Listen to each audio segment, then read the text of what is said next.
Vivian, I am lost without you. You must find your own strength, Caius. Help me see it. The ballroom was full of light and laughter, but Vivian Calloway felt none of it. She stood at the edge of the grand hall, her cream and gold gown pressed perfectly, her dark hair pinned with pearl-tipped pins that her late mother had once worn. Around her, ladies giggled behind silk fans. Gentlemen bowed and made small talk. Chandeliers dripped with candlelight. It was the most celebrated evening of the London season, and everyone in the room was drunk on the beauty of it. Everyone except her. Because across that gleaming floor, standing beneath the largest chandelier in Hartwell Manor, was the Duke of Ashfern.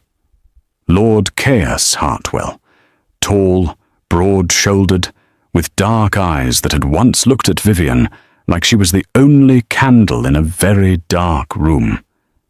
He wore a charcoal coat that fit him like it had been made for no other man. His jaw was set, his expression composed, his posture the kind of confidence that only came from years of power and privilege. He was not looking at her. He was looking at Lady Fenella Crane, and Lady Fenella Crane was radiant. Pale skin, copper hair, a laugh that rang like a silver bell. She touched Caius on the arm as she spoke to him, easy and familiar, like a woman who already knew she had won something the rest of the room was still competing for.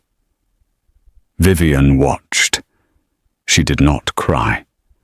She had promised herself she wouldn't cry. She breathed through her nose and kept her chin lifted and reminded herself that she was the daughter of the late Lord Calloway, that she had survived the loss of her father, the cruelty of debt, the quiet shame of a reduced household. She had survived worse than a duke's indifference. But surviving something and not being hurt by it were two entirely different things. She had loved Caius Hartwell for 3 years, quietly, privately, the way people love things they are not sure they deserve. She had never told him.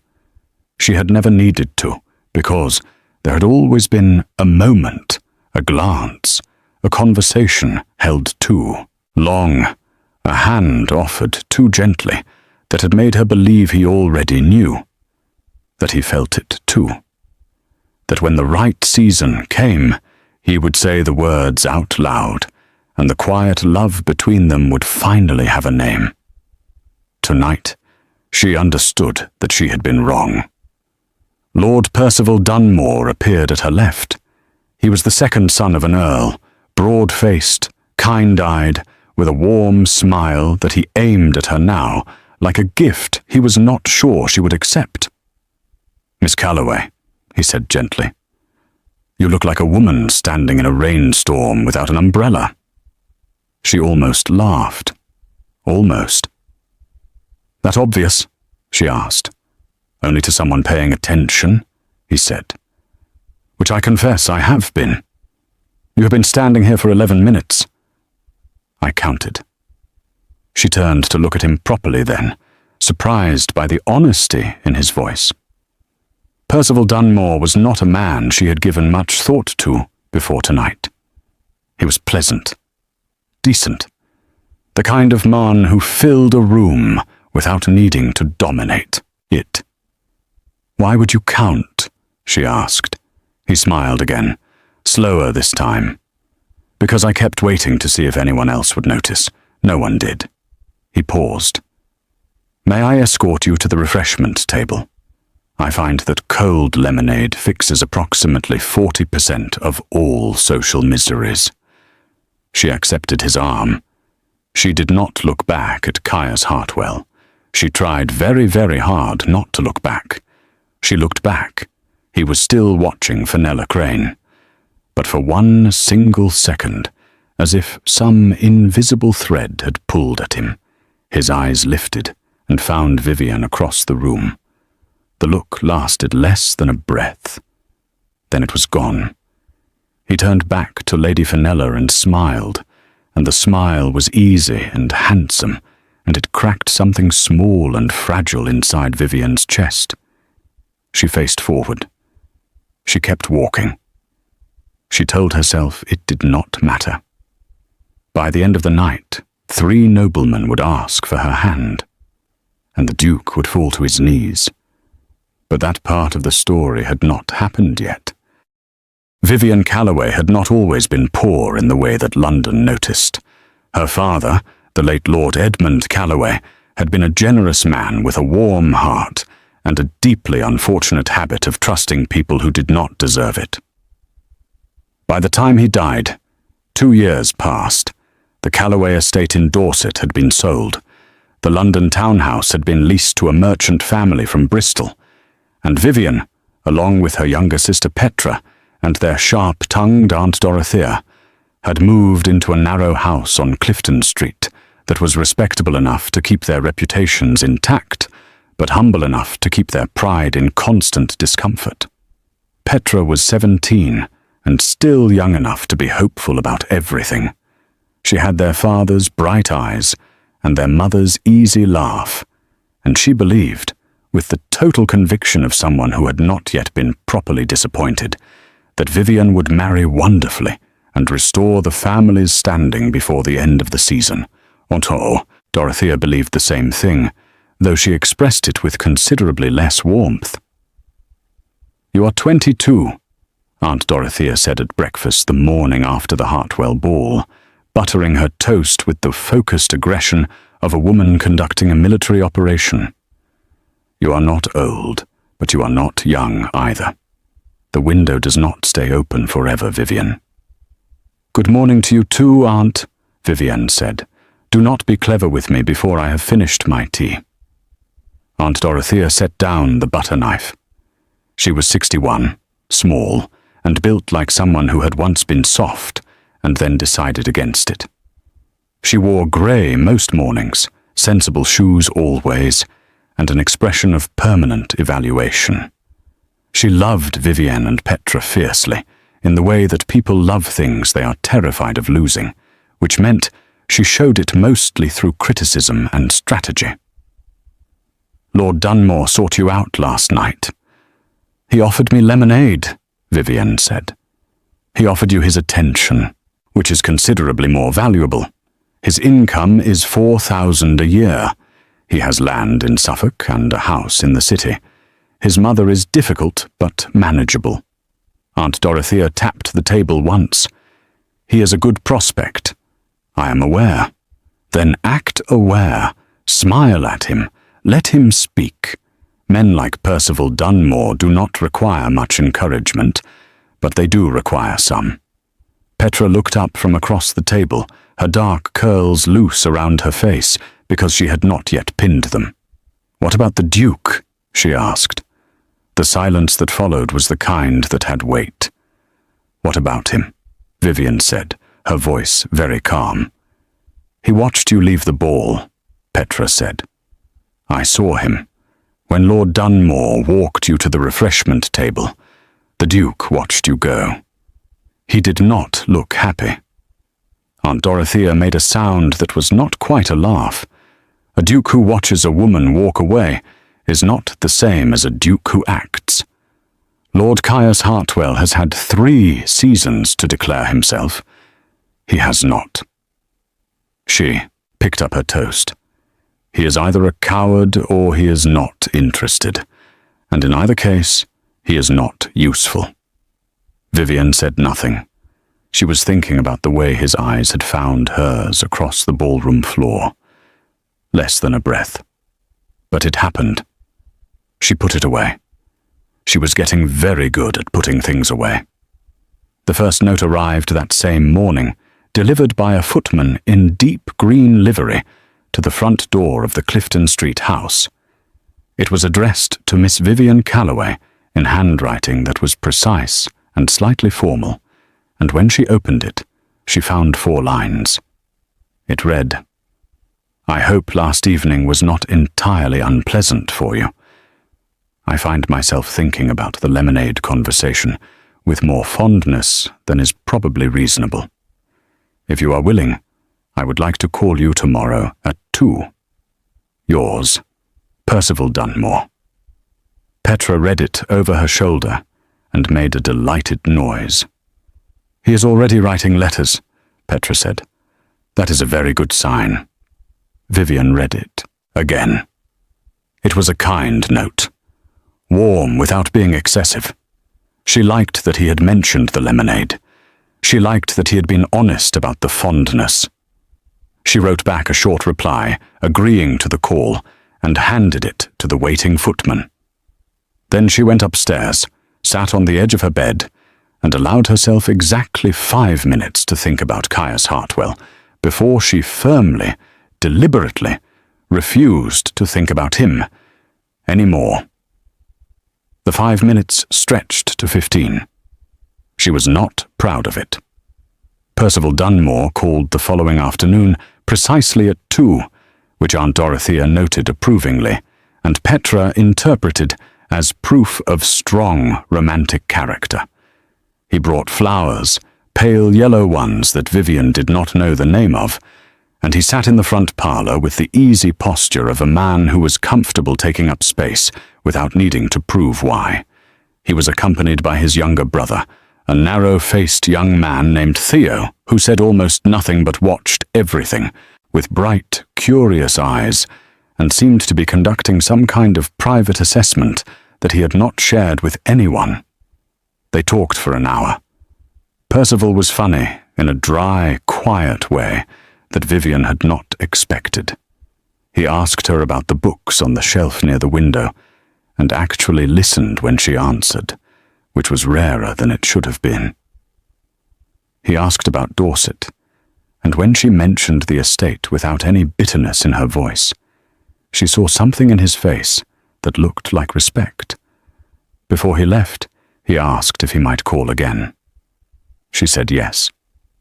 That evening, Vivian attended a smaller gathering at the home of Mrs. Theodora Wycliffe, a widow of considerable wealth and social appetite who hosted salons twice a week and collected interesting people the way others collected porcelain.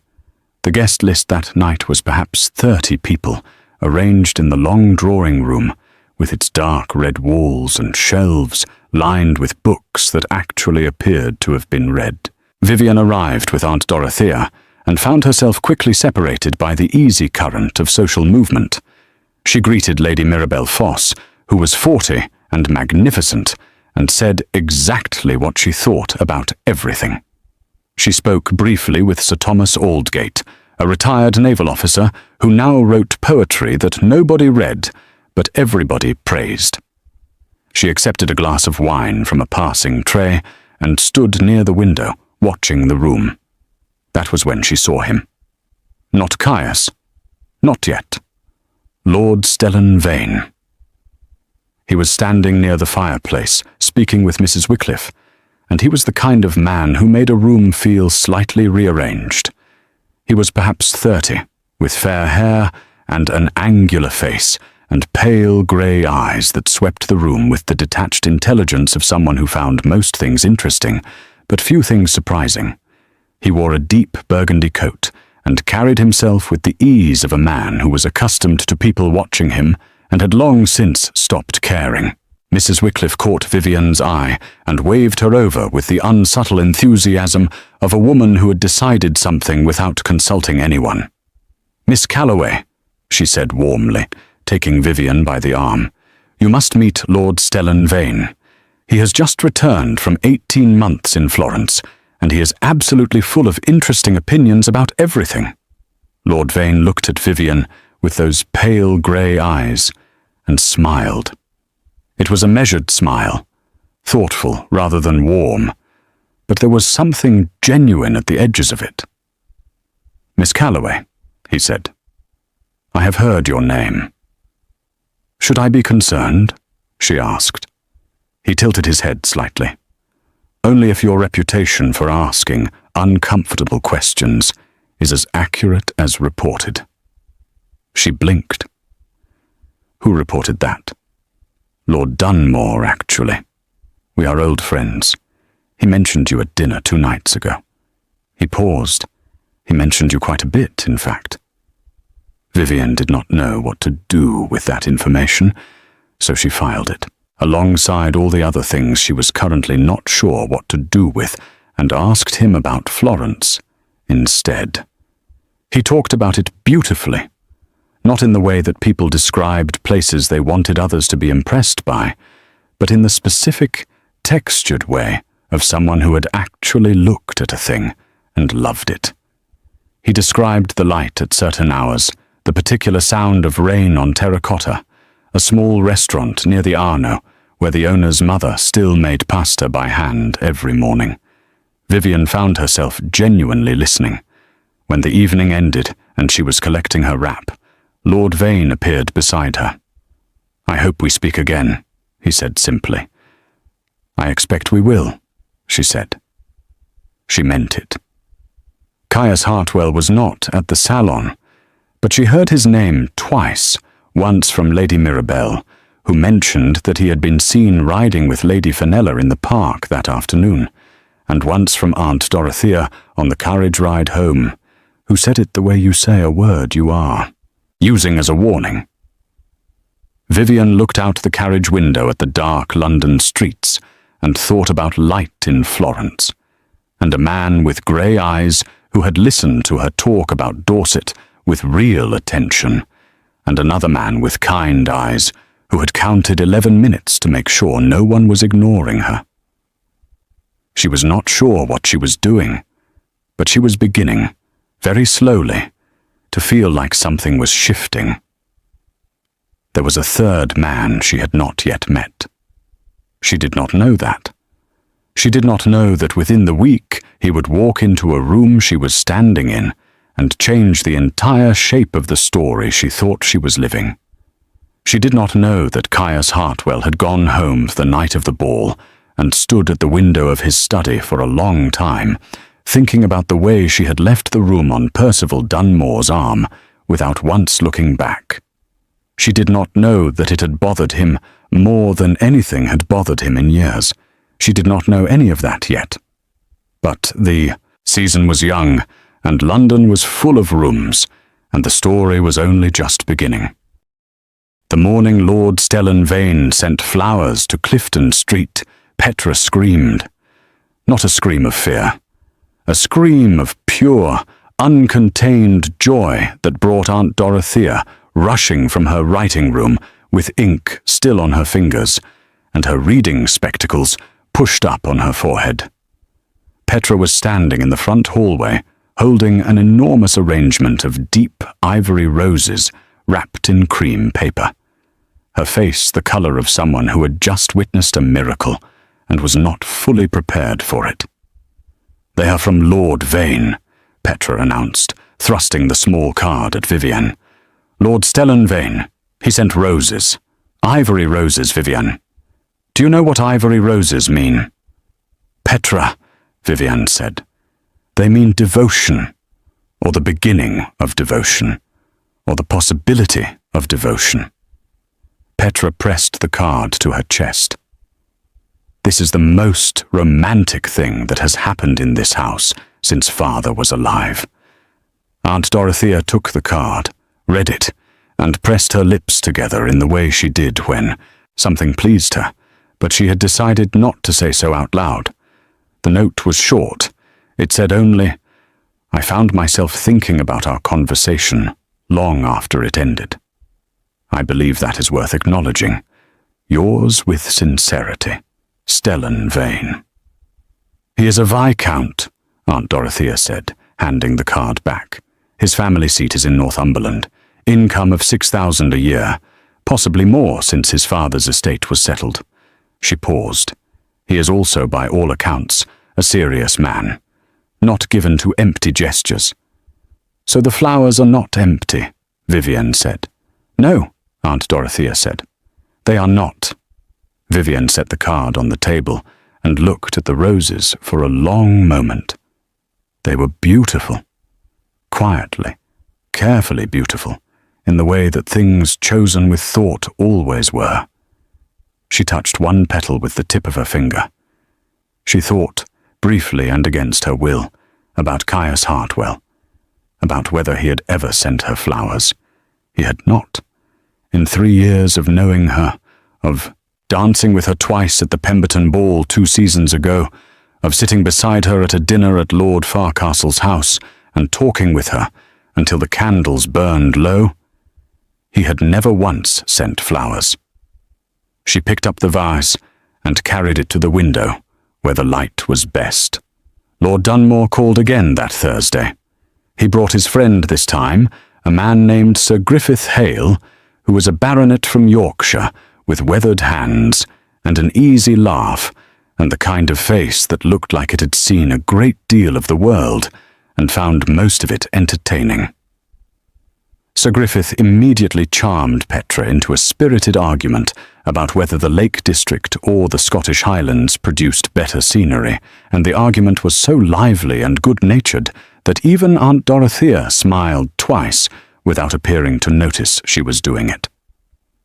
Percival sat with Vivienne near the window. "You received Vane's flowers," he said. It was not a question. She looked at him.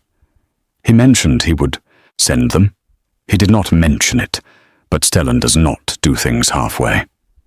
Percival was quiet for a moment, turning his hat in his hands. He had good hands, she noticed, steady and unhurried. "I should tell you something, Miss Calloway. I think you deserve honesty more than strategy." "That is an unusual opening," she said. "I am an unusual man."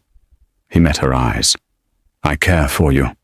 I have cared for you since last season when I watched you argue with Lord Baxter about tenant reform at Lady Wycliffe's dinner, and you were so clearly right and so clearly furious that he would not admit it. I found it the most attractive thing I had witnessed in years."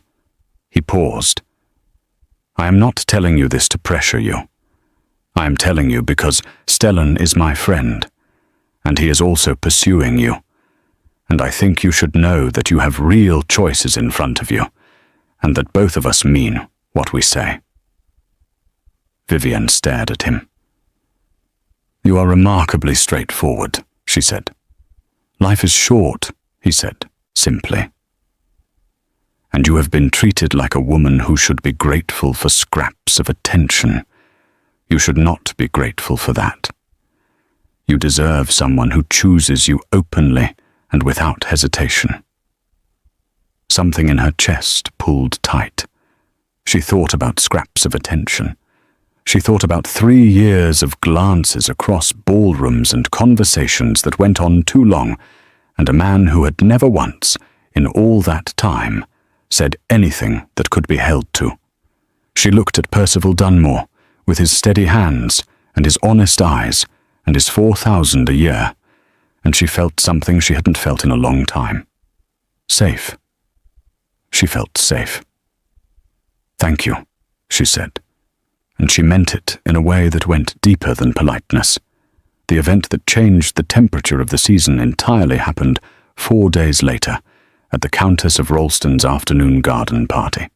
The Countess of Rollston was a formidable woman of 65 who had outlived 2 husbands, 1 scandal, and 3 fashion trends, and come out the other side of all of it with her dignity uncracked and her guest list enviable. Her garden parties were held on the grounds of Rollston House in Mayfair, which had a rose garden the size of a small park and a fountain that the Countess had imported from somewhere in Italy at enormous expense. Vivienne arrived with Aunt Dorothea and Petra, who was wearing a pale yellow muslin dress and had her hair pinned so well that even Aunt Dorothea had complimented it, which was the equivalent of a standing ovation from anyone else. The gardens were full. Vivienne counted at least 60 guests scattered across the lawn and the stone pathways between the rose beds, the women bright as flowers themselves in their day dresses, the men in their morning coats looking collectively like they had all agreed to appear slightly uncomfortable together. She saw Percival near the fountain, speaking with Sir Griffith and a third man she did not recognize.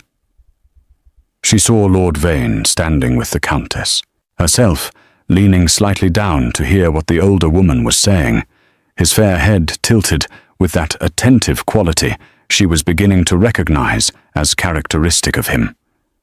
She did not see Caius Hartwell. And then she did. He was walking through the rose garden with Lady Fenella on his arm. Lady Fenella was wearing a soft, rose-colored gown that made her copper hair look like fire, and she was laughing at something Caius had said, and Caius was looking down at her with an expression that Vivian could not read from this distance, but that sat in her stomach like a stone. Petra touched her arm. "Vivian." "I see him," Vivian said quietly. "Do you want to leave?" "No." She straightened her spine. "No. I came to enjoy a garden party, and I intend to enjoy a garden party." She moved deliberately in the opposite direction, toward the rose beds on the eastern side of the garden, where fewer people were gathered, and the air smelled clean and sweet.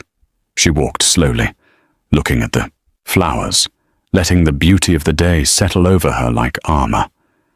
That was where she met Lord Emery Ashton for the first time. He was crouching beside a rose bush, examining a bloom with the focused expression of someone conducting a serious investigation. He was perhaps 32, with dark brown skin and close-cropped hair and sharp, watchful eyes that were currently aimed at a yellow rose with remarkable intensity. He wore a perfectly fitted charcoal morning coat and appeared entirely unaware that crouching beside a flower bed at a garden party was in any way unusual behavior. Vivian stopped. "Is it doing something alarming?" she asked. He looked up. For a moment, he simply looked at her, taking her in with the calm, assessing attention of someone who did not waste his first impression of a person. Then he smiled. It was an extraordinary smile, slow and full and completely genuine.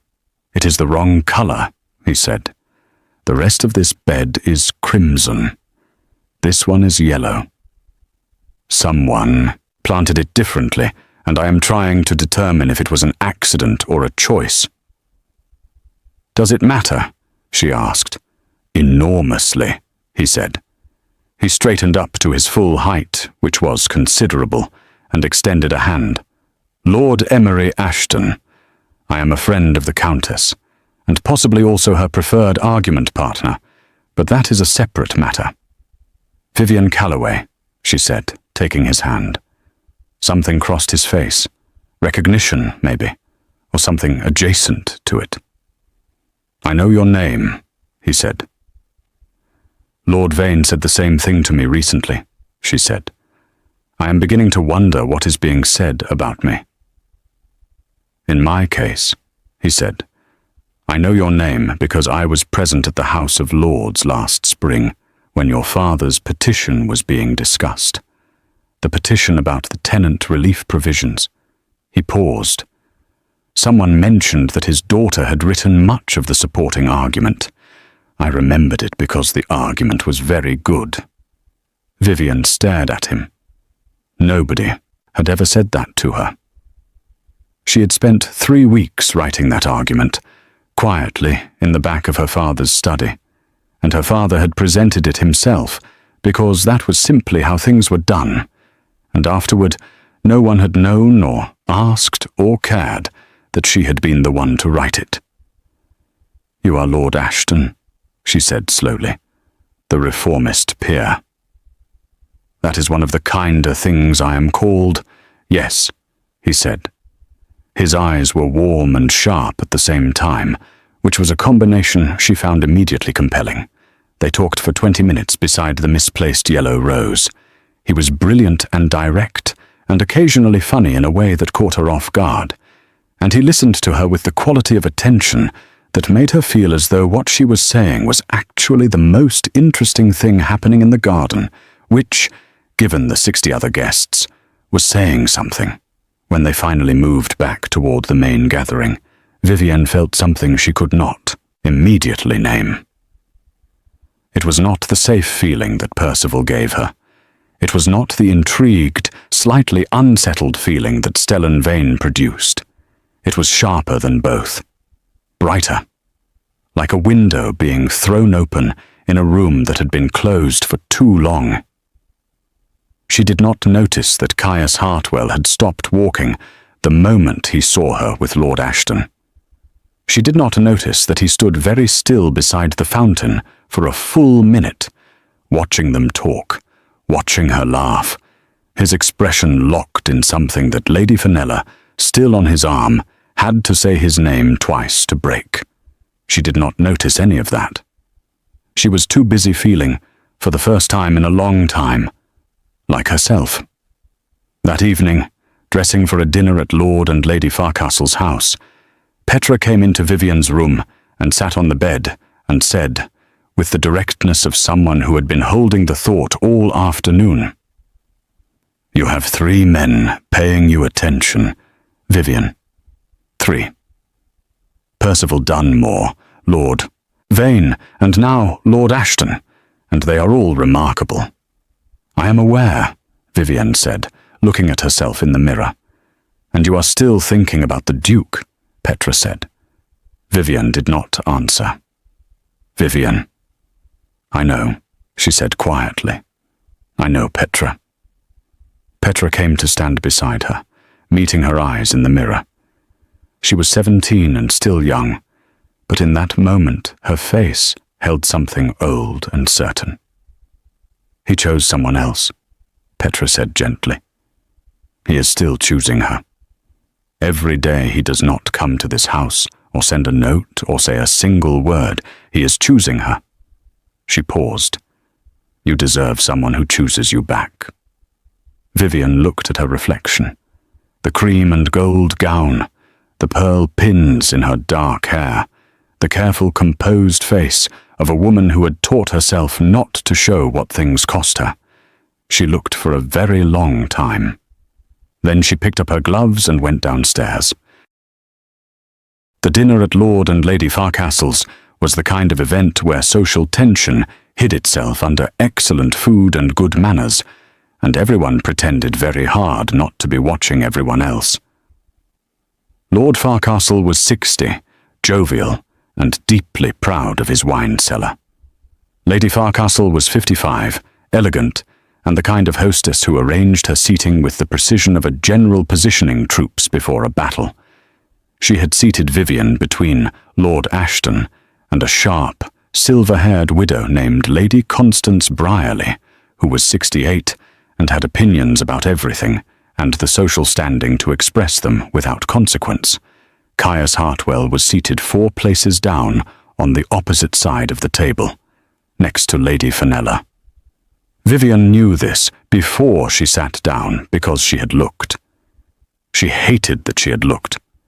She sat down, placed her napkin in her lap, and turned her full attention to Lord Ashton on her left.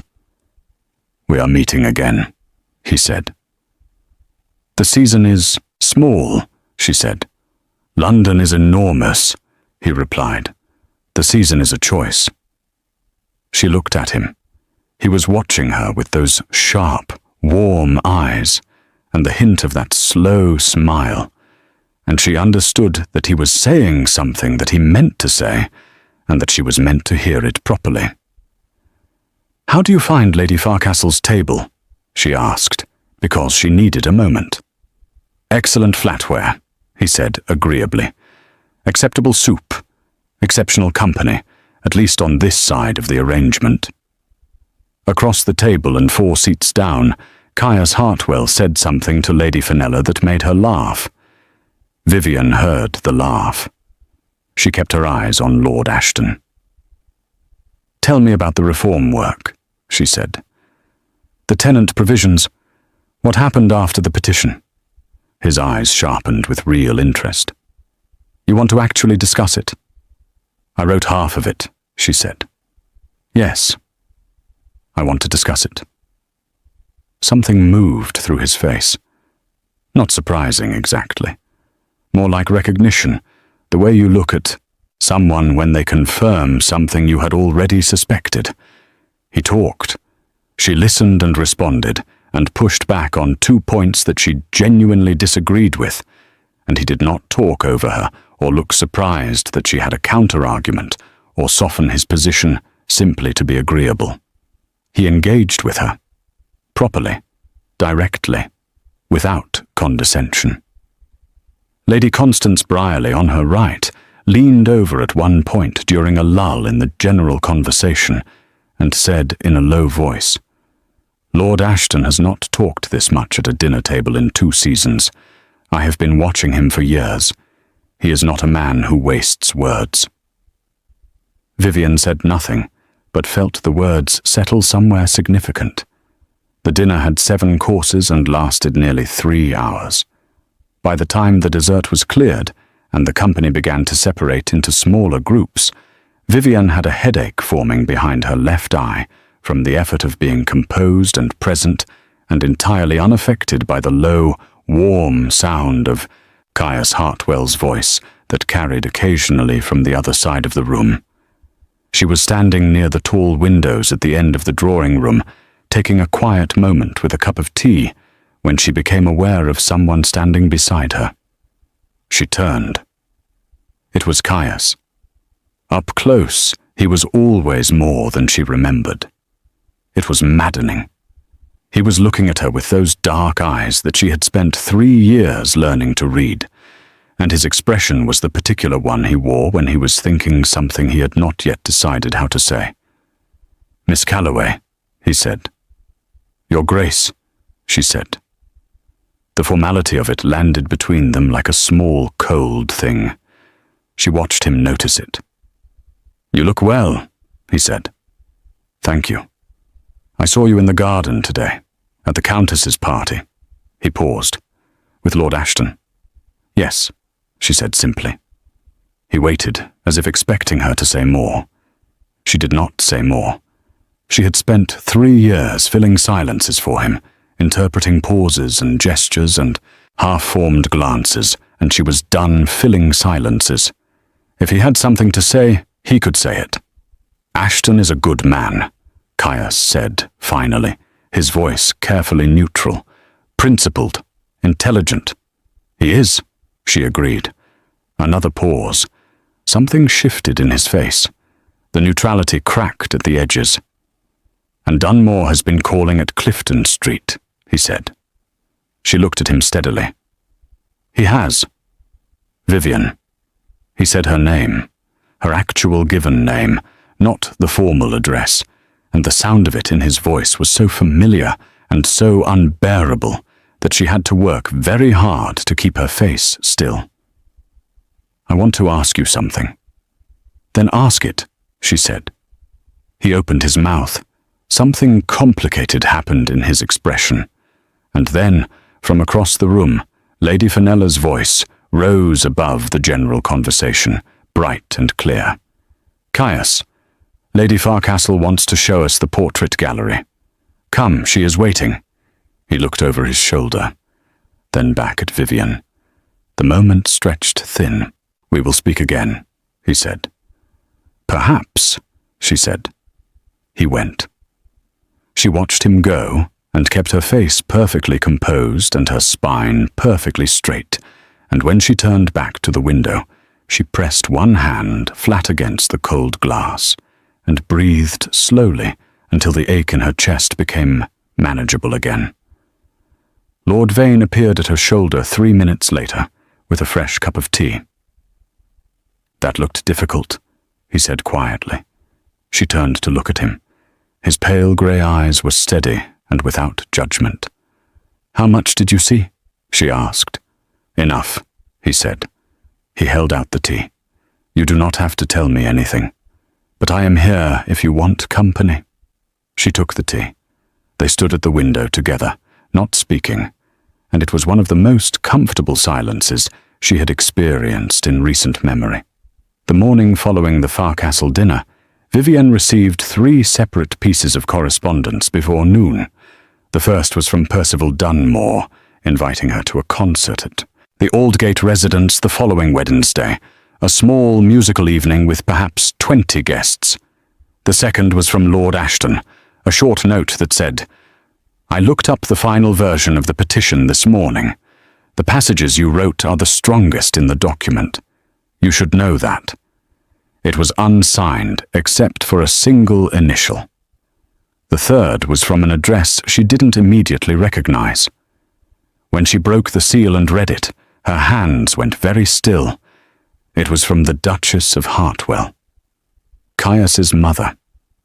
The Duchess requested the pleasure of Miss Vivian Calloway's company for tea on Friday afternoon. Vivian read the note 3 times. Then she set it down on the table and looked out the window at the grey London morning for a long moment. Aunt Dorothea came in, read the note over her shoulder, and was silent for a full 10 seconds, which was unprecedented.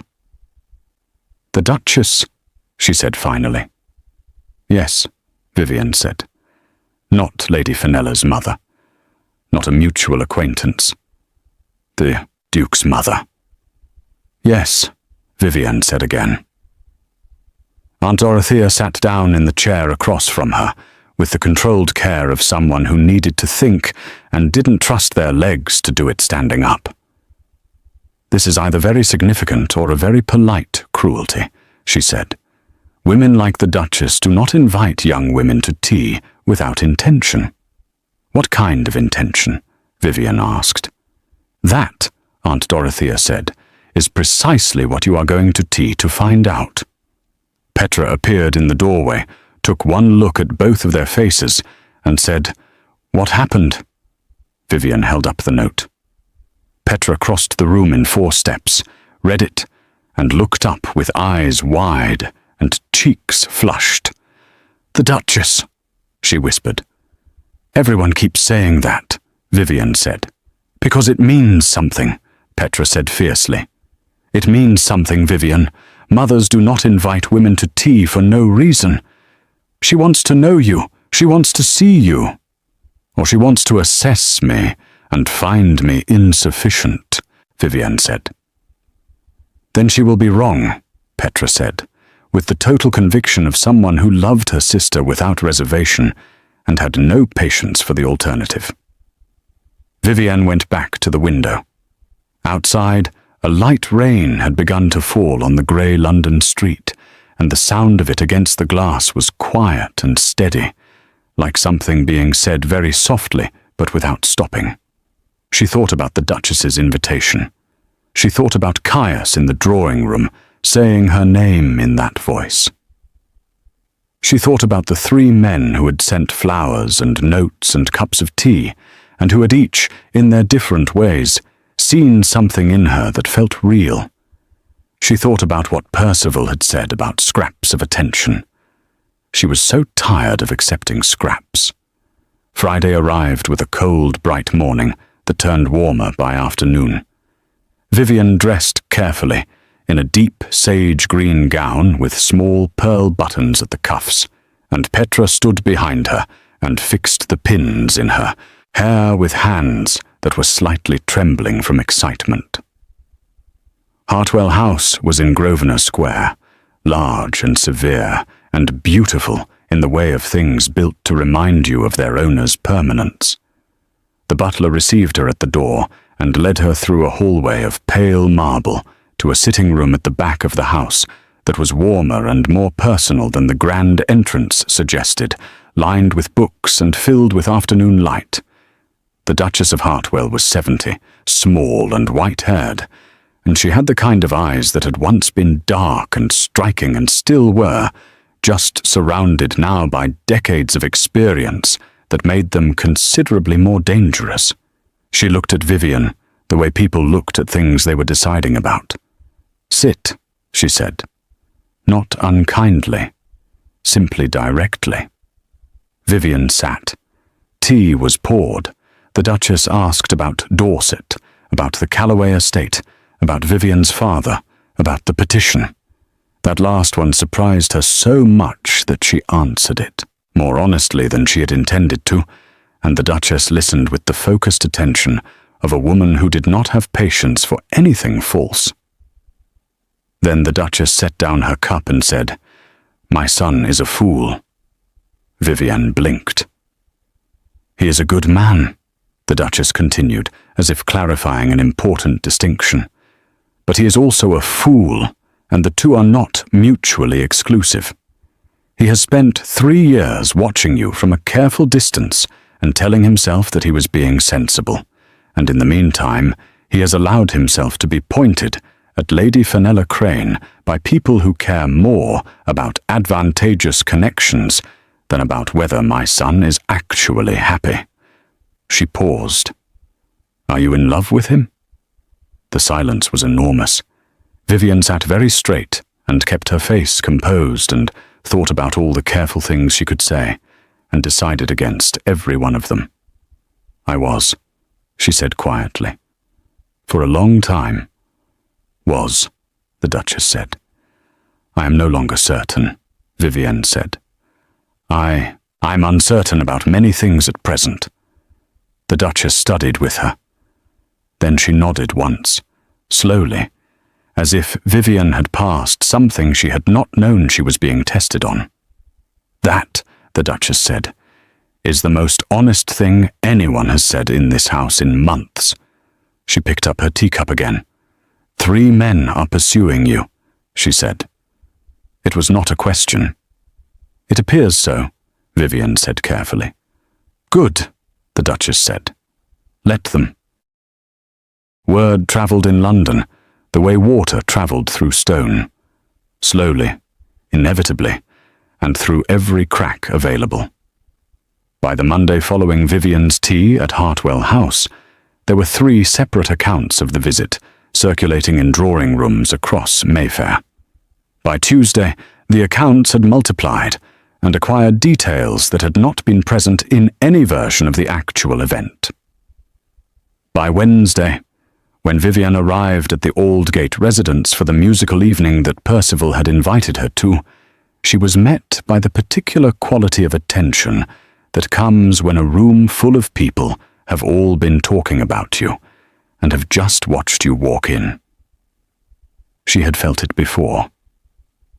After her father died, the estate was sold, and the full extent of the family's reduced circumstances became public. She had walked into rooms then with that same awareness prickling at the back of her neck, that sense of being collectively assessed, collectively pitied. This was different. This was not a pity. She kept her chin level and found Percival near the door, and the warmth in his face when he saw her was so uncomplicated and so genuine that the prickling eased considerably. "You look like someone who has survived a week," he said quietly as he took her hand. "That is an accurate description," she said. He tucked her hand through his arm and guided her into the room. "Vane is here," he said, "and Ashton arrives later. And before you say anything, neither of them knows the other will be present, and I had nothing to do with it, and I am standing by that position, regardless of what evidence you present." She looked at him sideways. "Percival." "I may have mentioned the evening to both of them," he admitted, "but entirely separately, and with no strategic intent whatsoever." "You are terrible," she said. "I am very fond of you," he said simply. "Those 2 facts are currently coexisting." The musical evening was pleasant and the music was good. A young soprano from Vienna performed 3 pieces that made Lady Constance Brierly cry quietly into her handkerchief. Sir Griffith Hale provided cheerful commentary from the 2nd row that earned him several shushing gestures and at least one very sharp look from Lady Aldgate. Petra, who had been allowed to attend because the gathering was considered respectable and small, sat between Theo Dunmore and a young woman named Miss Orla Cassidy, who was the daughter of an Irish baronet, and who had the kind of laugh that made nearby people want to laugh too. Vivian sat in the 3rd row between Lord Vane and the empty seat waiting for Lord Ashton. When Lord Ashton arrived, midway through the 2nd piece, he moved through the room with quiet efficiency and settled into the empty seat beside her with a nod of acknowledgement that managed to convey both apology for lateness and complete composure. He smelled faintly of leather and something warm, like a room that had recently had a fire in it. She was flanked on both sides by two extraordinary men, and she was acutely aware of it. Lord Vane leaned toward her slightly during a quiet passage and murmured, "The Countess told me about your visit to the Duchess." She kept her eyes on the performer. "Did she?" "London is a village dressed as a city," he said. "Everyone knows everything eventually." He paused. "How was it?" "Instructive," she said. He was quiet for a moment. Then, "She is a formidable woman. The Duchess. She does not invite people for no reason." "So I have been told," Vivienne said. On her other side, Lord Ashton was watching the performer with the contained, attentive expression she was coming to know as his natural state. As if sensing her thought, he turned his head slightly and met her eyes, and the look they exchanged lasted only a second, but carried the weight of several conversations. After the performance, when the company had risen and begun to move toward the refreshment room, Lord Vane drew her aside near the tall bookcase at the far end of the music room. He was serious in a way that was different from his usual measured composure. Something underneath the composure was present tonight, visible at the edges. "Miss Calloway," he said, "I have been thinking about what I wish to say to you for several days now, and I have decided that thinking about it further is merely a method of avoiding saying it." She looked at him. "I am not a man who moves quickly," he said. "Florence, and the years before Florence, taught me to be careful with things that matter. But being careful has a point at which it becomes cowardice, and I refuse to be a coward about this." He held her gaze. "I am seriously interested in you, not as a pleasant acquaintance or a notable young woman of the season, as a person, as someone I would like to know better and longer and in every context available." He paused. "I wanted you to know that clearly, without ambiguity." The candlelight in the music room was warm, and his grey eyes were very steady, and she thought about the ivory roses on her windowsill at Clifton Street, which were still fresh because she had changed the water carefully every morning. "Thank you for saying it clearly," she said. "Do you need time?" he asked. "I need honesty," she said. "I have had enough of the other thing." "Then I will keep being honest," he said, "for as long as you will let me." Across the room, she saw Percival watching them. When their eyes met, he gave her a small nod that was so full of uncomplicated goodwill that she felt something press at her eyes unexpectedly. These were good men. Both of them. Lord Ashton, too, with his sharp mind and his slow smile, and the way he had noticed that she had written the best parts of her father's petition. She was surrounded by goodness and sincerity, and she had spent so long training her heart on a man who had given her nothing but distance and beautiful silences, and she was furious at herself for the part of her that still turned toward Caius Hartwell, like a plant turning toward whatever light was available, even insufficient light, even light that was meant for someone else. The fury was useful. She held on to it. The following morning brought something none of them had anticipated. Lord Archibald Morrow, the Marquess of Dunstane, came to call. He was not one of the 3 men already circling. He was something else entirely. He was 53, twice widowed, wealthy beyond all practical meaning of the word, and possessed of a reputation that was impeccable if not exactly warm. He was a friend of the Aldgates, a former colleague of Vivienne's father, and he had apparently decided that morning that he was going to present himself as a suitor for Vivienne's hand before anyone else beat him to it. Aunt Dorothea received him in the front parlour, while Vivienne was upstairs finishing a letter. when the maid came to tell her she had a visitor, she came downstairs to find Lord Morrow, sitting very straight in the good chair, his hat on the table. Beside him, his silver-streaked hair immaculately combed. He stood when she entered. "Miss Calloway," he said, "I will not waste your time. I have heard a great deal about your character and your intelligence and your situation, and I have given the matter considerable thought, and I wish to formally present myself as a candidate for your hand." Vivian blinked. "Just now," she said, in those words, without any preceding acquaintance. "We have met before," he said, "at your father's dinner, 3 years ago. You likely do not remember." "I remember very well." He paused. "I am 53. I am not romantic in the conventional sense, but I am honest, I am generous, and I would secure your family's situation entirely and permanently. I believe those facts are worth presenting directly." She looked at him. He was not warm, but he was not unkind. He was simply very precise, like someone who had conducted a great deal of business and had carried the habit into personal affairs. "I appreciate your directness," she said carefully. "I expected nothing less from Lord Calloway's daughter," he said. She did not say yes. She did not say no. She said she was honored by the offer and would give it the consideration it deserved, and he nodded as if this was an acceptable business arrangement, and collected his hat and left. The moment the door closed, Petra appeared from behind the hallway curtain, where she had apparently been standing for the entirety of the visit. "4," she said. "Vivian, 4. "I am aware," Vivian said. "There are 4 men pursuing you.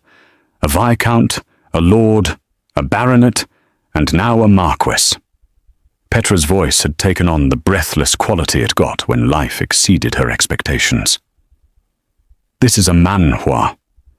This is a Tuesday," Vivian said. But she was shaking slightly, and she pressed her hands together in front of her to stop it. And she stood in the front hallway of the narrow house on Clifton Street, and breathed slowly, and thought about all the different kinds of choices a person could be given, and how terrifying it was when the wrong kind of freedom arrived exactly when you no longer trusted yourself to use it well. The note from Caius arrived that same afternoon. It was longer than she expected. His handwriting was the same as she remembered from the 2 letters he had sent years ago. One a social condolence when her father died, one a brief note following a discussion about a book they had both read. The handwriting was measured and clear, like a man who thought carefully before committing anything to paper. The note said, "I behaved poorly at the Farcastle dinner. I said things I should not have left unfinished, and I left before finishing them, and I have been aware of that failure since it happened. I do not know if you will receive this well, but I am asking for a conversation, a real one, without interruption. I am not asking this for any reason other than that I find I am unable to stop thinking about what I should have said, and I am not accustomed to that feeling, and I believe the honest response to an unfamiliar feeling is to examine it rather than endure it. If you are willing, tell me when. Caius." She read it 4 times. She set it down on her writing table. She looked at Lord Ashton's initials on the note beside it, at the light on the ivory roses in the window, at the invitation from Percival on the corner of the table. Then she picked up Caius's letter and read it a 5th time, and the part that stayed with her was not the apology or the request. It was the admission at the end, quiet and unguarded, that he was not accustomed to the feeling. She had been accustomed to it for 3 years. She had lived inside that feeling like it was a room she could not leave. She pressed the letter flat with her palm and stared at the wall for a long time. Then she picked up her pen and began to write. She did not write to Caius. She wrote to Lord Ashton. She asked if he was attending the Valemont Gallery exhibition the following afternoon. She had heard the new collection was remarkable. She sealed the letter, handed it to the maid, and stood at the window watching the street below while the light changed and the afternoon went grey, and something in her chest felt like the moment just before weather, charged and quiet and waiting. She was done waiting for Caius Hartwell to choose her. If he wanted her, he would have to find a way to say so clearly, out loud, without ambiguity, and she would not make it easy. The Valemont Gallery was long and narrow, and lit by tall skylights that poured cold afternoon light over everything, making the paintings look alive, and the people standing beneath them look like they were posing for their own portraits without knowing it. Vivian arrived with Petra, and found Lord Ashton already there, standing in front of a large landscape of the Scottish coast, his hands clasped behind his back, his expression, the focused one she now associated with him, encountering something that interested him genuinely. He turned when he heard her approach, and the smile that crossed his face was immediate and unguarded, and it was different from his usual measured warmth. It was faster. Like he had not had time to compose it before it arrived. That difference meant something. She filed it carefully. They moved through the gallery together, Petra drifting slightly ahead in the way she always did when she was being tactfully invisible, which she was remarkably good at for someone so openly enthusiastic about everything. Lord Ashton spoke about the paintings with the same quality of attention he brought to everything, noticing details that she hadn't noticed, asking her what she saw rather than telling her what to think, and she found herself saying things about color and light and composition that she had not known she believed until she heard herself say them. In front of a small, dark portrait of a woman seated alone at a window, she stopped. The woman in the painting was young. Her face was turned slightly away from the viewer, and she was looking at something outside the window that the painter had left unshown, deliberately or not. Her hands were folded in her lap.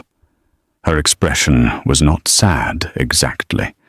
It was the expression of someone waiting for something they were no longer entirely sure would arrive. Vivian looked at it for a long time. "She looks like someone I know," Lord Ashton said, quietly beside her. She turned to look at him. His eyes were already on her face, not the painting.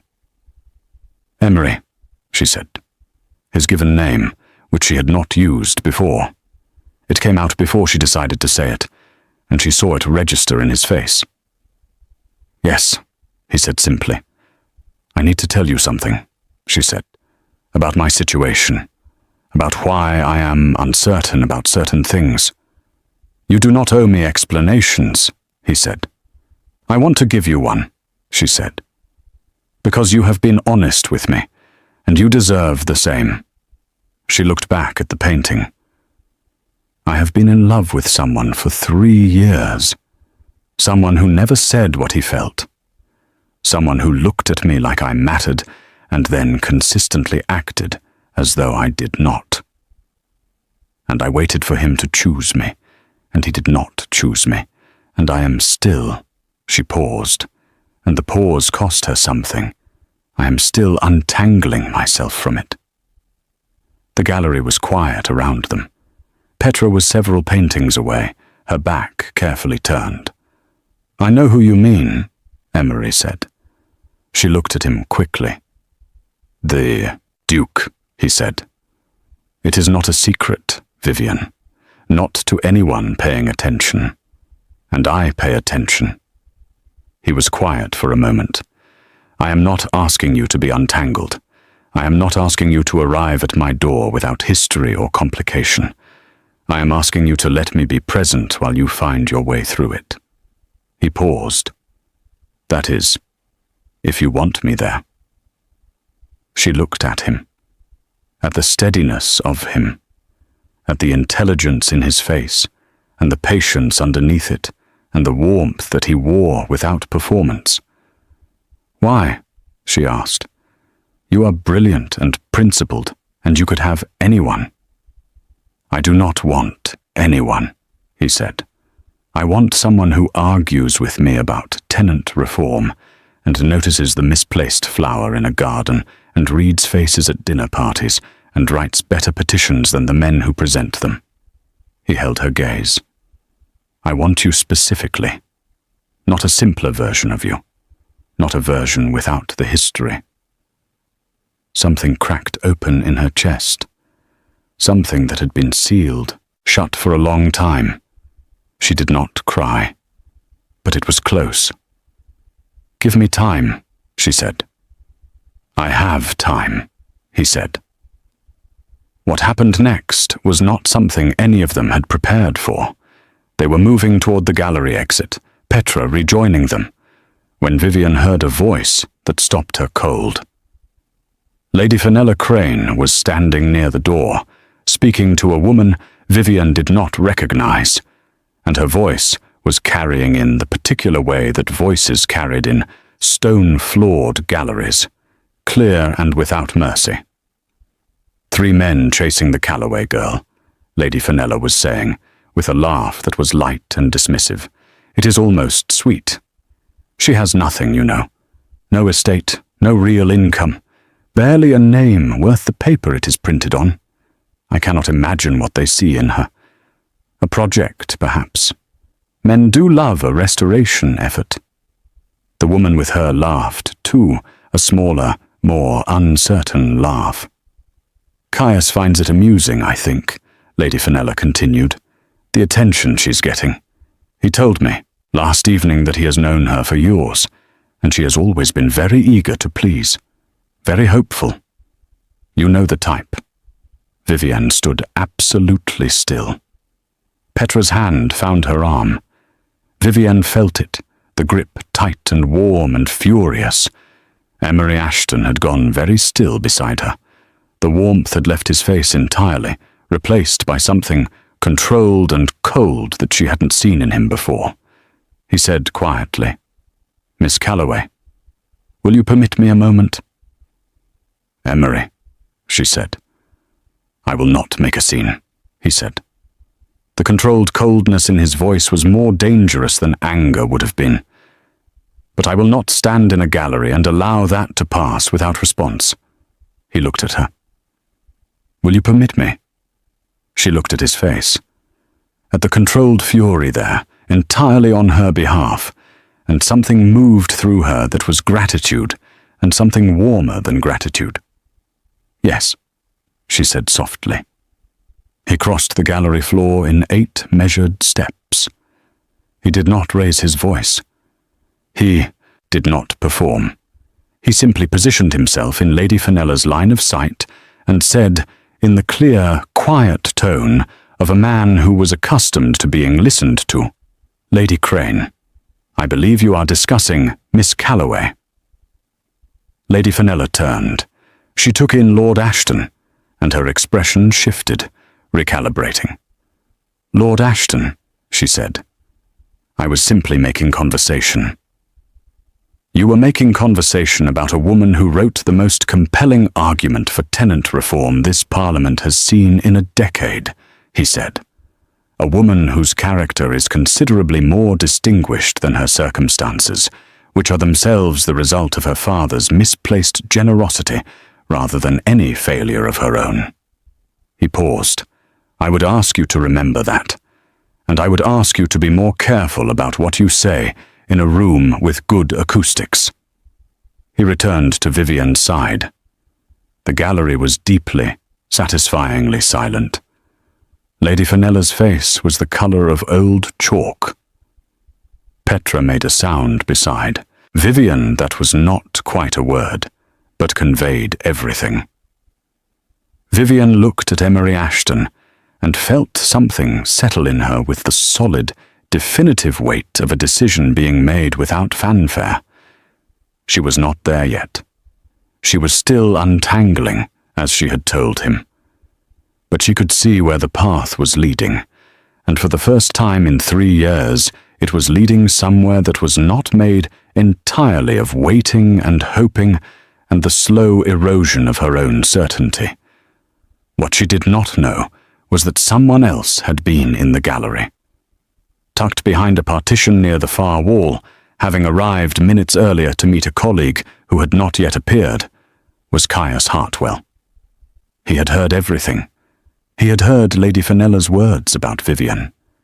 He had heard every syllable of the dismissal and the cruelty and the casual destruction of a person he had known for 3 years, and had never once defended out loud because he had never had to, because no one had ever said such things within his hearing before.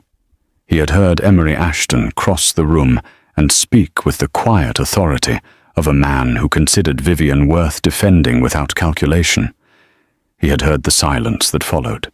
He stood behind the partition, with his jaw locked and his hands very still at his sides, and something breaking open inside him that he had been keeping closed for a very long time. He had been telling himself a story about patience, about being sensible, about waiting for the right moment, about the fact that his mother had expectations, and his title carried obligations, and Lady Fenella was a reasonable choice, a proper choice, the kind of choice a duke was supposed to make. He had been telling himself all of this for 3 years, standing behind a partition in the Valemont Gallery, listening to the woman he had been slowly, silently destroying with his indecision, nearly reduced to nothing by the woman he had been choosing. Instead, he understood for the first time, and completely, what his patience had actually cost. Not him. Her. He walked out of the gallery through the side entrance and stood in the cold afternoon air and was not composed. For the first time in a very long time, he was not composed at all. That evening, the story twisted in a direction nobody saw coming. A letter arrived at Hartwell House, addressed to the Duke, from Lord Morrow. Lord Archibald Morrow, the Marquess of Dunstan, had decided that a formal letter to the Duke was the appropriate way to communicate his intentions, and his intentions were these. He was making a formal offer for Vivian Calloway's hand. He had spoken with Miss Calloway. He had spoken with her aunt. He was requesting that the Duke, as a long-standing family acquaintance of the Calloways, provide a character reference as part of the formal proceedings. It was an entirely reasonable request. It was also, completely by accident, the single most destabilizing piece of correspondence Caius Hartwell had received in years. He read the letter standing at his study window. He read it twice. Then he set it down on the desk and looked at it for a long moment, and understood that the season, which had felt theoretical and endless, and somehow removable until now, had just become very, very real. Morrow was old money. Morrow was a marquess. Morrow could give Vivian financial security that removed every single source of difficulty from her life permanently. And Morrow had apparently already spoken to her. And she had not said no. He picked up his pen. He put it down again. He stood at the window until the light went completely and the room was dark around him. He had been waiting for the right moment. He understood now, with the clarity of something arriving very late, that the right moment had been 3 years ago. The right moment had been every moment. He had simply never taken it.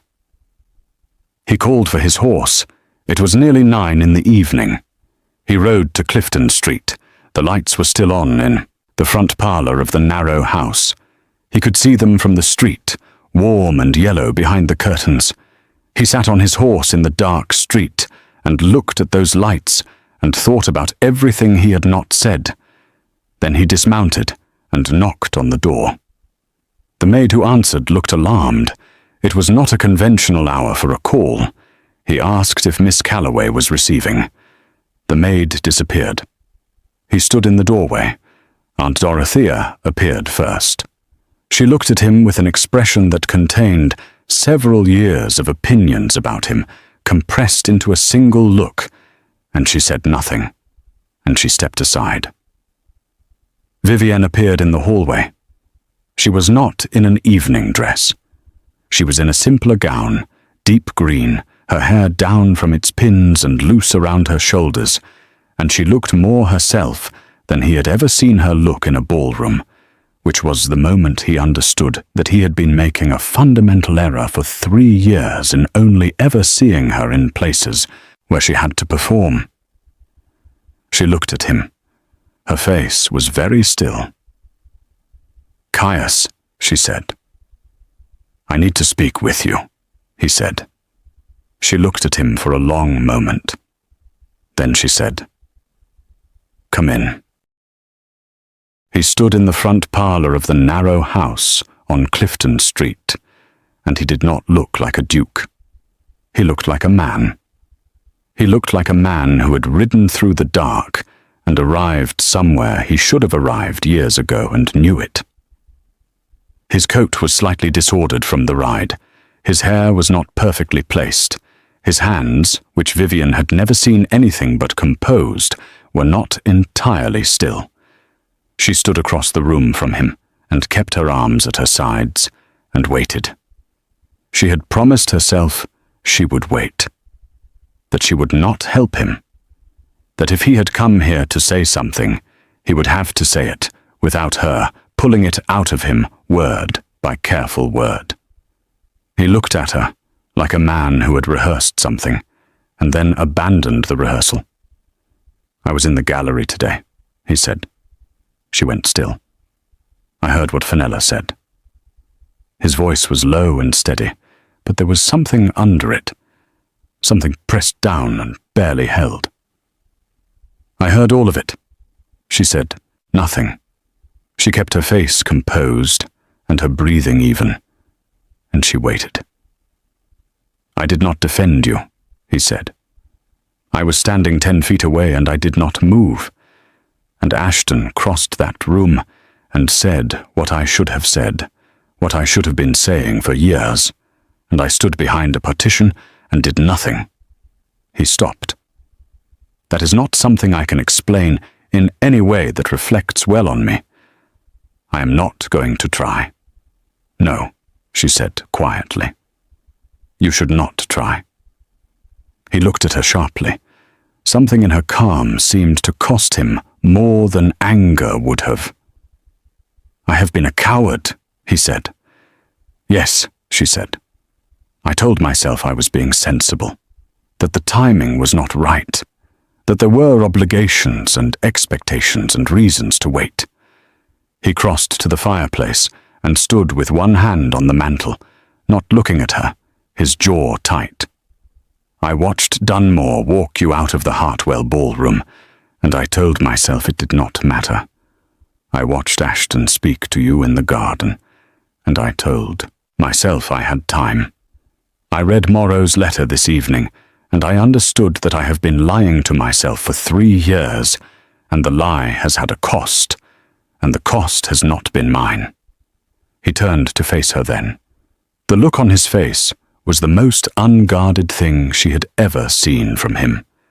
It was not handsome in the controlled, polished way he usually was.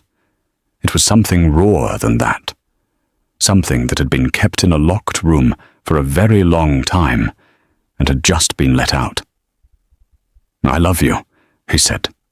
The words landed in the quiet room like a stone into still water. Vivienne looked at him.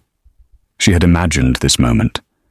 Not recently. She had tried very hard not to imagine it recently, but in the years before, in the long, quiet season when she had believed it was coming, she had imagined what it would feel like when he finally said it.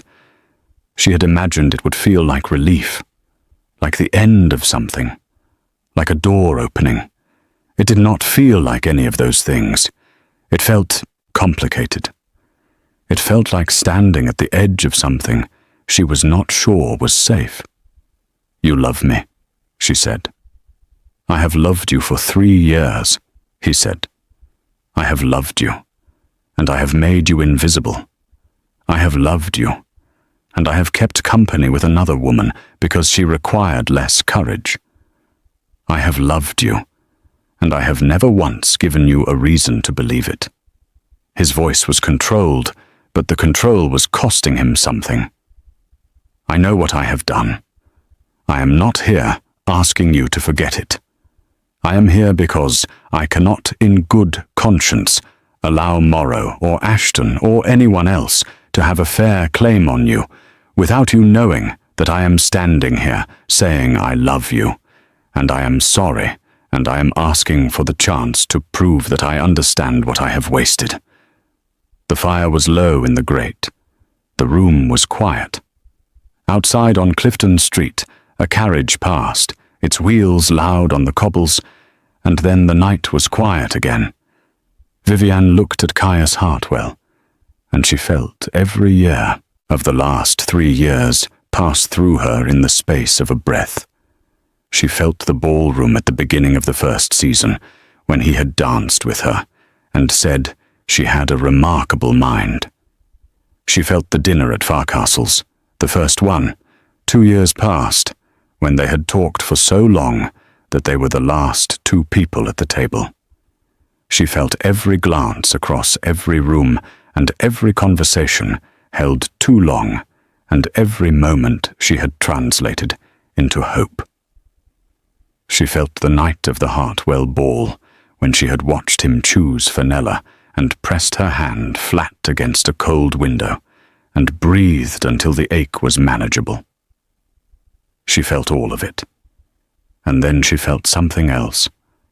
She felt Percival Dunmore saying, "You deserve someone who chooses you openly." She felt Stellan Vane handing her tea in a dark drawing room without asking for anything in return.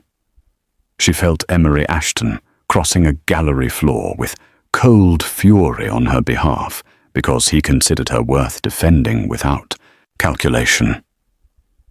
She felt herself in the green gown with her hair down, standing in her own home on her own feet, being looked at by a man who had just discovered she had value now that other men had named it.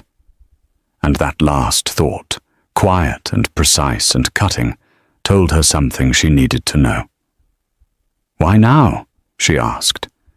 He looked at her. "Not 3 years ago," she said. "Not 2 years ago. Not when my father died and I was alone and frightened, and you sent a 2-line condolence note. Not when you danced with me at the Pemberton ball and spoke to me like I was the only person in the room, and then did not call or write for 3 months. Not at any point during the last season when you had every opportunity." She kept her voice even, which took everything she had. "Why tonight? Why after Morrow's letter? Why after Ashton defended me in a gallery you happened to be standing in?" He did not look away. "Because I am a fool," he said. "Because it took losing you to the possibility of other men to make me admit what I have been refusing to say out loud." "That is honest," she said. "It is not flattering," he said. "No," she said. "It is not." He crossed the room. He crossed it completely, and he stopped in front of her, close enough that she could see the dark of his eyes, and the tension in his jaw, and the thing underneath his composure that was not composure at all.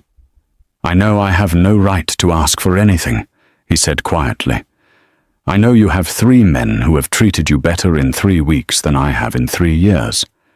I know what the sensible choice is, and I know it is not me."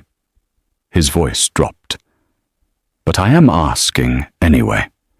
I am asking because I cannot go back to performing indifference, and I cannot watch you choose someone else and tell myself I had nothing to say." He paused. "Give me the chance to be what I should have been. That is all I am asking." Vivian looked at him for a long moment. Then she said, "I am going to need time." Something in his face moved. It was not hope. Not yet. It was something steadier than hope. A willingness.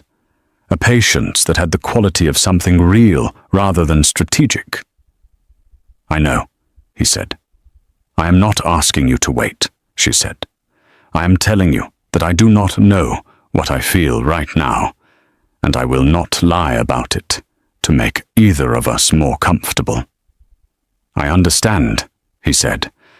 "And I am telling you," she continued, and her voice was steady, but something warm was pressing at the edges of it, "that if you mean what you say, you will have to prove it differently than you have before. Not in ballrooms, not in letters sent when other men have made you feel the urgency of it. In ordinary ways, in consistent ways, in ways that do not make a good story, but make a trustworthy life." He nodded once. "Then I will begin tomorrow," he said. She looked at him for another moment. Then she stepped back and extended her hand in the formal way, the social way, the way that meant this conversation is concluded, and the next one has not yet been decided. He took her hand. He bowed over it. And then he did something she had not expected. He did not leave immediately. He held her hand for a moment longer than convention required, and he looked at her, and he said very quietly, "I am sorry, Vivian, for all of it, for every year of it." She felt it land, not as comfort, not as a resolution, but as something real, which was rarer and more valuable than comfort. "Good night, Caius," she said. He left. She stood in the parlor for a long time after the door closed. Petra appeared in the doorway 30 seconds later, which meant she had been directly outside it for the entirety of the conversation. "Petra," Vivian said without turning around. "I was not listening," Petra said. "You were absolutely listening." "I heard almost everything," Petra admitted, crossing the room and coming to stand beside her. She was quiet for a moment, which for Petra was significant. Then she said very softly, "What are you going to do?" Vivian looked at the low fire in the grate. "I do not know yet," she said. "But you felt something," Petra said, "when he said it, when he said he loved you." "Yes," Vivian said. "I felt something. Was it good?" She thought about it. "It was true," she said finally. "Whether it is good is a different question." 3 days passed. In those 3 days, Caius Hartwell did something that nobody in London had expected him to do. He ended his public association with Lady Fenella Crane. Not through a scene or a public statement, or any of the dramatic performances that society generally required of such situations. He simply and clearly and privately withdrew, and within 24 hours the withdrawal was visible to everyone who had been watching, which was everyone. Lady Fenella was furious. She was also, to her credit, dignified about it publicly, which Vivian noted and respected, even though she had limited sympathy for the woman who had spoken about her in the gallery. The day after the withdrawal became social knowledge, Percival Dunmore came to Clifton Street. He sat in the front parlour, his hat in his hands, and he looked at her with those honest, uncomplicated eyes, and he said, "He came to you, didn't he?" She looked at him. "You do not have to confirm it," he said. "I can see it in your face." He was quiet for a moment. "Are you all right?" "I think so," she said. "Are you leaning toward him?" She looked at her hands. "I am uncertain," she said honestly. "I have been uncertain since before he came. I was uncertain about everything." He nodded slowly. "Vivian," he said, "I meant what I told you. I care for you genuinely, and I believe I could make you happy. I believe you could make me happy." He paused. "But I will not compete with something like that. With something that has been living in you for 3 years. He held her gaze. "If it were simply a matter of him being a duke and me being a second son, I would fight for you every day. But if you love him, and he has finally found the courage to say what he should have said years ago, then I think you already know which way this goes.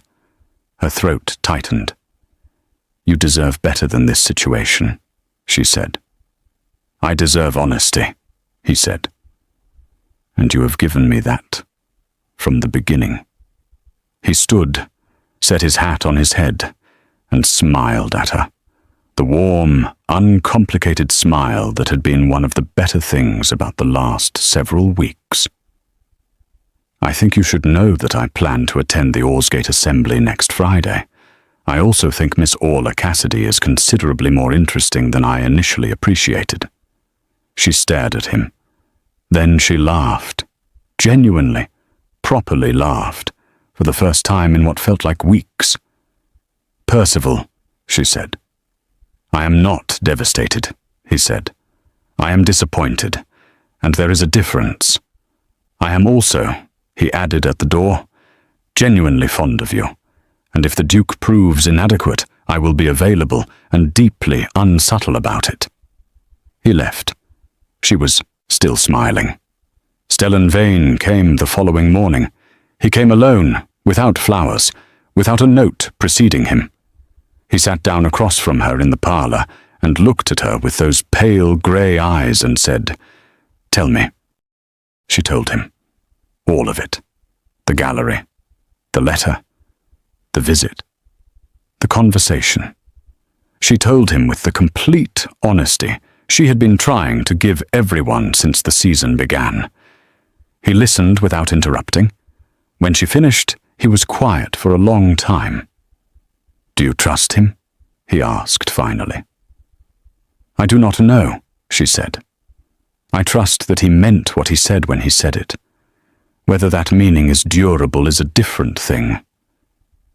That is a fair distinction, he said. He looked at the window. I have been in Florence, he said. I spent 18 months there because there was a woman here who married someone else, and I needed time and distance to understand that I had survived it. He paused. I survived it well. I came back and I met you, and I thought perhaps the timing of things was more interesting than I had given it credit for. He looked at her. But I also learned in Florence that choosing a person because they are available and choosing them because they are the right choice are two completely different decisions, and that the first one is unkind to everyone involved. She looked at him. I think you have always known which direction your heart has been facing, he said gently. I think you tried very hard not to know it, because it was painful to know it while being given so little in return. He stood. I hope he deserves it. I hope he is equal to it. His grey eyes were warm in a way that was different from before. And if you ever need an honest friend who will tell you the truth about things without trying to influence you toward himself, I am available for that too. She stood and took his hand. You are remarkable, she said. I am aware, he said. It is one of my most enduring qualities. He left. She stood at the window and watched him walk away and felt something settle in her chest that was not resolution exactly, but was beginning to look like it. The assembly at the Orsgate rooms that Friday was the largest gathering of the season, and Vivian had almost not attended. Aunt Dorothea had insisted, in the way that Aunt Dorothea insisted on things, which was to say that she had made the alternative seem so much worse that attending became the only reasonable option. Petra had helped her dress, and the gown was deep ivory with gold thread at the hem and the cuffs, and when she looked in the mirror, she looked like someone who had been through something and came out the other side of it with her spine still straight. The assembly rooms were bright and full. She entered with Aunt Dorothea and Petra, and found the familiar current of the season already in motion around her. Sir Griffith Hale appeared immediately with his easy laugh. Lady Constance Brierly found her, and told her she looked magnificent in a tone that indicated this was a political statement, as much as a compliment. Lord Morrow found her early in the evening, and she spoke with him privately for 10 minutes near the alcove at the far end of the room. She was honest with him. She thanked him for his offer, which was genuine and generous, and she declined it with the directness she had learned from him and the warmth she had learned from herself. He received it with perfect composure and told her he expected she would make the right choice and that whoever received her was fortunate, and then he went to talk to Lord Farquhar about agriculture and appeared entirely at peace. Emery Ashton was across the room, speaking with Lady Mirabelle Foss, who was gesturing dramatically about something. He caught Vivian's eye and gave her a nod and a small smile that was somehow both warm and releasing at the same time, the smile of someone who understood something that they were choosing not to grieve. She nodded back. Something passed between them that did not need words, which was its own kind of language.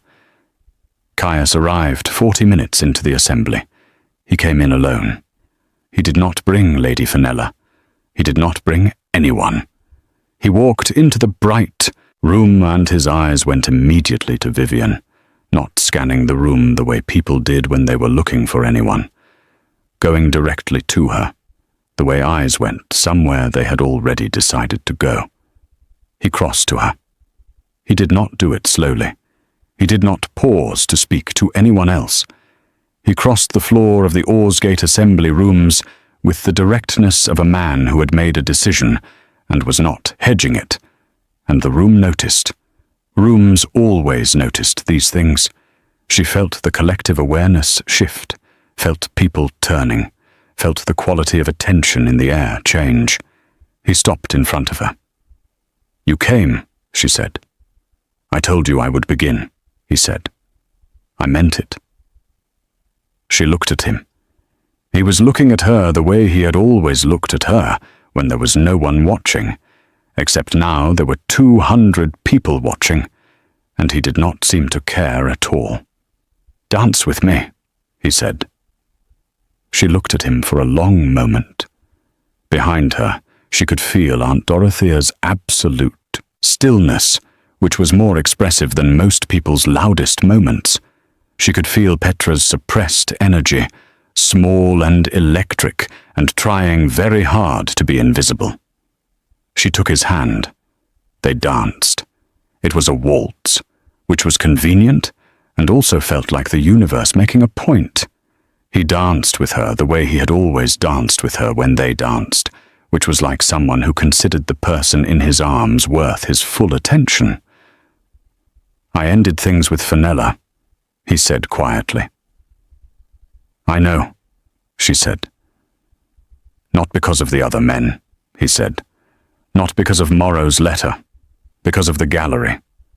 Because I stood behind a partition and heard someone diminish you and I did nothing." His jaw tightened slightly. "I could not continue making choices that required me to do nothing." She looked at his face, at the controlled tension in it, and the thing underneath that was not controlled. "You said you needed time," he said. "I am giving you that. I am not here demanding an answer. I am here because being in the same room as you and pretending indifference is no longer something I am capable of." He paused. "I would rather be seen wanting you and refusing than be composed and lose you entirely." She felt those words move through her like something warm. "I wrote a list," she said. He looked at her. "After you came to the house," she said, "I wrote a list of everything I had felt in 3 years, everything I had hoped for and been disappointed by, and told myself did not mean what it meant. It took 4 pages. She kept her voice steady. "And then I wrote a second list of what I actually needed from a person, to trust them." "What was on the second list?" he asked quietly. "Honesty," she said. "Consistency. The willingness to say things out loud in rooms full of people who are watching." She looked at him. "The willingness to be seen choosing me." He was quiet for the length of several steps. "I am choosing you," he said. "Right now, in front of everyone." "I know," she said. "I can see that."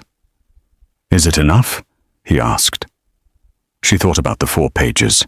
She thought about Percival's warm honesty, and Stellan's measured grace, and Emery's fierce, steady presence in a gallery. She thought about all the different ways she had been seen and valued and chosen in the last several weeks by people who had not needed 3 years to make up their minds. She thought about herself, about the woman in the painting in the gallery, looking out the window at something the painter had left unshown, about the last 3 years of waiting for a light that was always slightly out of reach. She was done being that woman, and she was also, underneath everything, irreducibly herself, standing in a room in an ivory gown, and the man holding her hand was the one her heart had been arguing about for years. "Ask me again," she said, "in a week, when you have shown me the consistency and not just the declaration." He looked at her with something that was not frustration and not resignation, but something steadier. Something like the beginning of a man deciding to earn something rather than claim it. "A week," he said. "And Caius," she said. "Yes. The next time someone speaks about me that way, in a room you are standing in," she said, "do not wait for someone else to respond." His jaw tightened. "Never again," he said. And the way he said it was not a performance. It was a promise spoken in the voice of a man who had seen himself clearly and did not intend to repeat the view. The waltz ended. He released her hand and stepped back and bowed, correctly and formally, as convention required. But his eyes did not leave her face. The room was watching. Let it watch. 1 week has passed. In that week, Caius came to Clifton Street twice. He did not come with flowers or elaborate gestures. He came with a conversation. He sat in the front parlour and he talked with her, and he listened, and he was present in the unglamorous, ordinary, consistent way she had asked for. He brought a book she had mentioned once in passing and left it without ceremony. He sent a short note after the second visit that said only, "I thought about what you said about the tenant provisions today during a parliamentary discussion. You were right about the third argument. I used it." He did not elaborate. He did not need to. On the 8th day, he came again.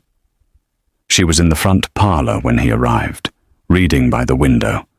Petra tactfully absent, Aunt Dorothea in the next room at a volume that made her presence known without being intrusive.